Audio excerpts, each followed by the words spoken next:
There are predictions by many economists that we could still see another 2 rate hikes this year. I mean, the inflation rate has fallen to 5.6%, but if you take out the volatile factors, underlying inflation is still around 6.4%, or it was according to the last data that we saw.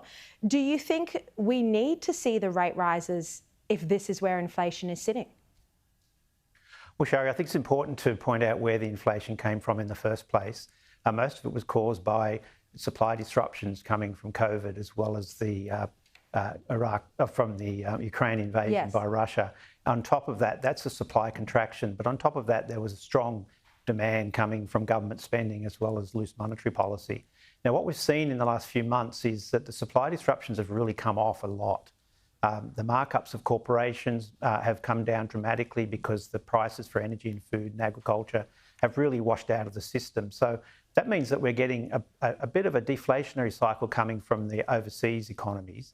Now, that means that we're likely to see prices falling in Australia if we do nothing with monetary policy and fiscal policy.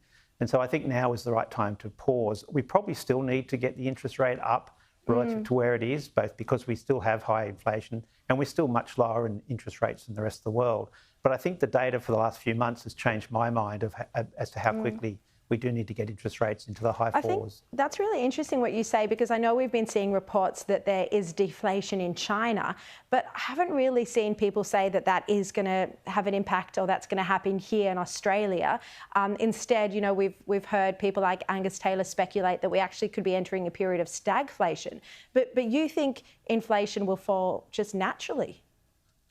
Is that right? What's interesting, Sharri, yeah, that's right. If you look at the data, when during the period from 2013 to 2019, when we had inflation below the target, the governor pointed out this was a global phenomenon. So, you know, the Reserve Bank was blaming the inflation in the world as being the key driver. When inflation surged in the world, it surged in Australia. So there is a common factor that we will have the world inflation plus or minus what policies we put in place. So I think if we find low inflation in the US, which come down quite sharply, zero inflation in China, that's a benchmark for Australia. And so I think inflation will keep falling naturally because of the supply adjustment. And then the question is, how much fiscal stimulus can we take out and how much should the Reserve Bank raise rates? I don't think they need to go above 5 now, but there could be 1 or 2 more coming. Have to look at the data. Yeah. Look, that's more of an optimistic view than we've heard in a while, so that's good news. Look, Michelle Bullock, however, has said that unemployment will need to rise in order to bring down inflation. I think she's given the figure of around 4.6% in the next year or 18 months. Look, this means another 180,000 people out of work.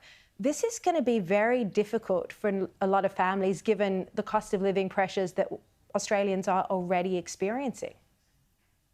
So I don't think it's that mechanical, Sharri. I think people have this view that, you know, we have unemployment goes up, then inflation comes down, but it is possible to get inflation down and not have a major surge in unemployment. And the reason I say that, well, the US at the moment looks like it's having a soft landing without an unemployment rise and inflation's coming down. So I think if the policies are put in place carefully enough, you don't need, it's not a causation effect between more unemployment, less inflation. It's a question of managing monetary and fiscal policy to get inflation to come down while employment is less affected. So it really does depend on the decisions of the policymakers on how this trade-off unfolds. All right, Warwick McKibbin, really appreciate your insights tonight. Thank you for your time.